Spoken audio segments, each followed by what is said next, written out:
Bonjour frères et sœurs, que le Seigneur vous bénisse richement.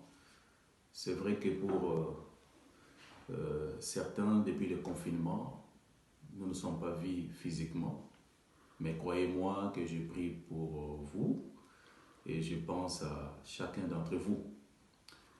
Le monde traverse des temps très difficiles. L'économie mondiale est paralysée. Le monde est frappé par le coronavirus. Les autorités ont pris des mesures de confinement pour la population. Et les écoles sont fermées, les églises fermées, les entreprises fermées. C'est un temps très difficile. Et je pense que c'est aussi ces moments que chaque chrétien doit expérimenter sa relation personnelle avec le Seigneur. Alors, ce dimanche matin, je voudrais, par la grâce de Dieu, partager quelque chose pour essayer de vous encourager. Parce qu'il y en a certains qui me disaient, mais pourquoi, pasteur, tu ne fais pas des enregistrements?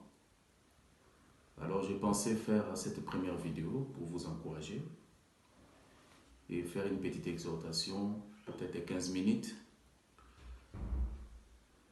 Alors nous allons lire dans la Bible, dans le livre de 2 Rois, au chapitre 6, à partir du verset 24.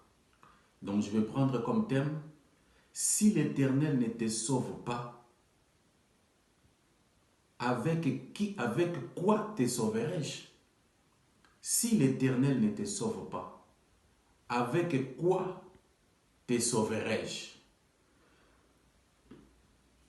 Dans les temps difficiles, au moment difficile, Dieu seul peut donner une voie de sortie pour ses enfants. Il est le seul secours au temps de détresse. Sachez qu'il n'y a plus jamais eu des choses nouvelles sur la terre. Tout ce qui arrive sur la terre a déjà eu lieu avant. Il n'y a jamais eu des choses nouvelles. Ce que nous traversons aujourd'hui, il y a des peuples qui ont déjà vécu la même situation. Peut-être pas le Covid-19, mais simplement dans une situation similaire. Je m'en vais ici prendre cet exemple dans la Bible où la ville de Samarie était assiégée. Cette ville était assiégée par l'armée syrienne.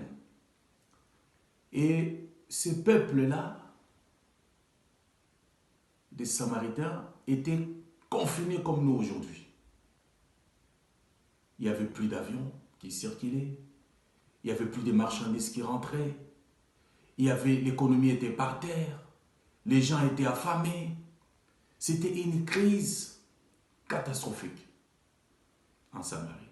Donc je m'en vais lire ce qui s'était passé. Au verset 24 du livre de 2 Rois, au chapitre 6. Après cela, Ben-Hadad, roi de Syrie, ayant rassemblé toute son armée, monta et assiégea Samarie. Il y eut une grande famine dans Samarie, et ils la serrèrent tellement qu'une tête d'âne valait 80 cycles d'argent, et les quarts d'un cap de fiente de pigeons, 5 cycles d'argent. Donc ça avait augmenté les prix.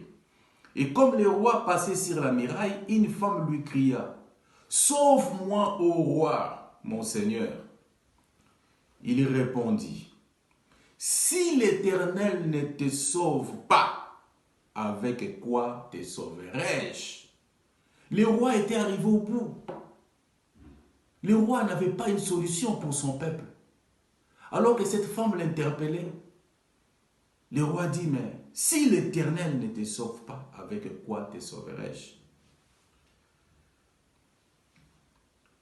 Avec les produits de l'air ou du pressoir? » Et le roi lui dit, « Qu'as-tu? » Elle répondit, Cette femme-là m'a dit, donne ton fils, nous les mangerons aujourd'hui, et demain, nous mangerons mon fils. Nous avons fait cuire mon fils, nous l'avons mangé. Et le jour suivant, je lui ai dit, donne ton fils et nous les mangerons. Mais elle a caché son fils. Lorsque le roi entendit les paroles de cette femme, il déchira ses vêtements en passant sur la muraille, et le peuple vit qu'il avait en dedans un sac sur son corps. Le roi dit,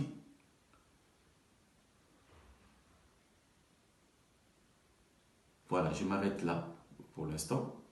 Donc, on voit que la ville était assiégée, les gens étaient confinés, comme nous aujourd'hui.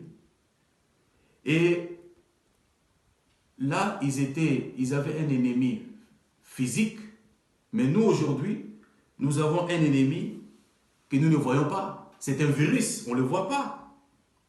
C'est comme ça que les autorités ont pris de telles mesures de confinement. Et les rois, à cette époque-là, n'avaient pas de solution pour son peuple. Aujourd'hui, les grandes puissances de ce monde sont impuissants